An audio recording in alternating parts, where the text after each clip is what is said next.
पिछले दिनों खबर आई थी कि चीन पाकिस्तान ने अपनी सीमा पर परमाणु तोप तैनात कर दी हैं। भारत के दोनों दुश्मनों ने भारत के खिलाफ बेहद ही खतरनाक चाल चली। चीन पाकिस्तान की मदद कर रहा है, भारतीय सीमा के पास बंकर बनवा रहा है। इतना ही नहीं, चीन पाकिस्तान को घातक ड्रोन दे रहा है, कम्युनिकेशन टावर उसके यहां लगवा रहा है और पाकिस्तान को घातक परमाणु गोले दागने वाली तोप भी वो मुहैया करवा रहा है। पाकिस्तान ने इन्हें भारत की सीमा पर तैनात भी कर दिया, लेकिन चीन पाकिस्तान शायद भूल रहे हैं कि ये मोदी का भारत है। यहाँ तोप का जवाब तोप से मिलता है, टैंक का जवाब टैंक से मिलता है और अब भारत ने चीन और पाकिस्तान की सीमा पर टैंक भी तैनात कर दिए हैं। साथ ही ड्रिल भी लगातार जारी है, जिसमें नदी को पार करने का अभ्यास किया जा रहा है। आज इसी पूरे घटनाक्रम पर बात करेंगे।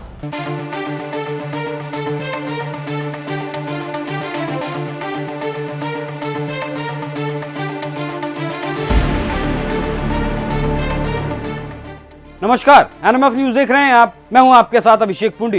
पूर्वी लद्दाख में भारतीय सेना युद्ध से पहले होने वाली ड्रिल कर रही है। एलएसी पर मेगा वॉर ड्रिल किया जा रहा है। एलएसी पर चल रही इस ड्रिल में सिंधु नदी को पार करने का अभ्यास किया जा रहा है कि अचानक अगर सिंधु नदी को पार करना पड़े तो जल्दी से जल्दी सिंधु नदी को पार कैसे किया जा सकता है, उसका अभ्यास चल रहा है। जिस तरीके से चीन और पाकिस्तान ने बॉर्डर पर टैंक और तोप तैनात किए हैं, उसके बाद भारत ने भी हर आपात स्थिति से निपटने के लिए अपनी तैयारियां शुरू कर दी। एएनआई के मुताबिक करीब 14,500 फीट की ऊंचाई पर स्थित न्योमा सैन्य स्टेशन में नई हथियार प्रणालियों को जोड़ दिया गया है, जिसमें धनुष मेड इन इंडिया हॉवित्जर भी शामिल है। इसके अलावा इनमें M4 क्विक रिएक्शन फोर्स वाहन और सभी टेरेन वाहन भी शामिल हैं। भारतीय सेना के लड़ाकू वाहन, टैंक, तोप और कॉर्बेट व्हीकल्स ने अभ्यास के दौरान पूर्वी लद्दाख के सिंधु नदी को पार करने का अपना पराक्रम दिखाया। ये तस्वीरें सबूत हैं इस बात का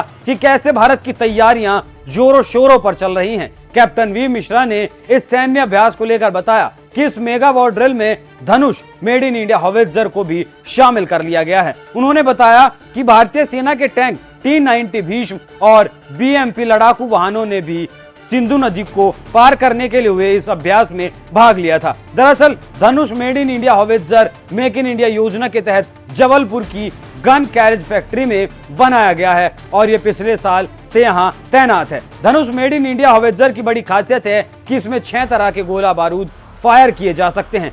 भारत ने इसे मेक इन इंडिया योजना के तहत खुद बनाया है। 2020 में हुई गलवान की घटना तो आप सभी को याद होगी। तभी से भारत चीन के बीच विवाद गहराया हुआ है और तब से अब तक ये विवाद सुलझाया नहीं जा सका है। अब आप सुनिए भारतीय सैनिक सत्यम मिश्रा का क्या कहना है इस ड्रिल पर लेकर, उसके बाद आपको आगे की कहानी बताऊंगा। आपके सामने जो उपकरण है वो है 155 mm 45 कैलिबर धनुष गन सिस्टम। ये आधुनिक तोप प्रणाली जो है ये मेक इन इंडिया स्कीम के तहत गन कैरेज फैक्ट्री जबलपुर द्वारा बनाई गई है और ये यहाँ पे पिछले साल से तैनात है। इस गन के बारे में मैं आपको और विशेषताएं बताता हूँ। 4000 मीटर सी लेवल के ऊपर 48 किलोमीटर तक ये टारगेट को सटीकता से भेजने की क्षमता रखती है। इसको ऑपरेट करने के लिए 8 क्रू मेंबर की ज़रूरत पड़ती है। 6 तरीके का ये एम्यूनिशन फायर कर सकती है और बर्स्ट रेट ऑफ फायर में 3 राउंड ये 30 सेकंड में फायर कर सकती है। ये एक आधुनिक गन सिस्टम है जैसा मैंने आपको बताया और इसलिए इसमें मजल velocity radar, inertial navigation system जिसे गतिविधि नेविगेशन प्रणाली भी कहते हैं, वो सब मौजूद है, जिससे ये सेल्फ ओरिएंटेशन और सेल्फ फिक्सेशन कर सकती है। यानी किसी भी एक जगह से दूसरी जगह जल्दी से मूव करके बिना किसी सर्वे इक्विपमेंट के वापस इन एक्शन आ सकती है। इसी के साथ साथ इसमें ऑटो लेइंग, लोडिंग और फायरिंग की फैसिलिटी है, जिसकी मदद से क्रू का जो फटीग है वो कम हो जाता है और साथ ही साथ रेट ऑफ फायर बढ़ जाता है। अगर आप देखें तो 15,000 फीट समुद्र से ऊपर -30 डिग्री सेल्सियस में ये गन यहाँ पे बिल्कुल सशस्त्र तैनात खड़ी है। ये जो गन है ये बोफोर्स का एडवांस वर्जन इसे कहा जाता है और इसमें शूट एंड स्कूट ये सारी काबिलियत है। जी हाँ, ये बोफोर्स की ट्रांसफर ऑफ टेक्नोलॉजी पे मेक इन इंडिया स्कीम के तहत भारत ने खुद से बनाई है। भारत पहले वक्त में ज्यादातर विदेशी हथियारों पर निर्भर रहा करता था। लेकिन आज भारत विदेशी हथियारों पर निर्भर नहीं करता, वो आज स्वदेशी हथियारों से दुश्मन के छक्के छुड़ाने के लिए तैयार है। चीन से तोप खरीदकर पाकिस्तान तुर्रम खान बन रहा है, लेकिन उसे नहीं पता कि जिन तोपों को तैनात करके वो अकड़ दिखा रहा है वो तोप भारत पहले ही बना चुका है। यहाँ समझने वाली बात यह भी है कि एक तरफ पाकिस्तान ने पीओके में ये परमाणु तोप तैनात की हैं और दूसरी तरफ चीन ने अक्साई चीन की सीमा पर उस क्षेत्र में इन तोपों को तैनात किया है। दोनों का एक साथ तोपों को तैनात करना किसी न किसी खतरे की तरफ जरूर इशारा करता है। लेकिन यहाँ एक बात और समझने वाली है कि चीन पाकिस्तान के पीओके में अपनी सीपैक योजना चलाए हुए है, जिस वजह से हो सकता है चीन ने पाकिस्तान को कहा हो कि वो गीतड़ भभकी देने के लिए अपनी तोपों को वहां तैनात कर दे, जिससे भारत पीओके में चल रही उसकी महत्वाकांक्षी योजना सीपैक पर कोई निशाना ना साधे,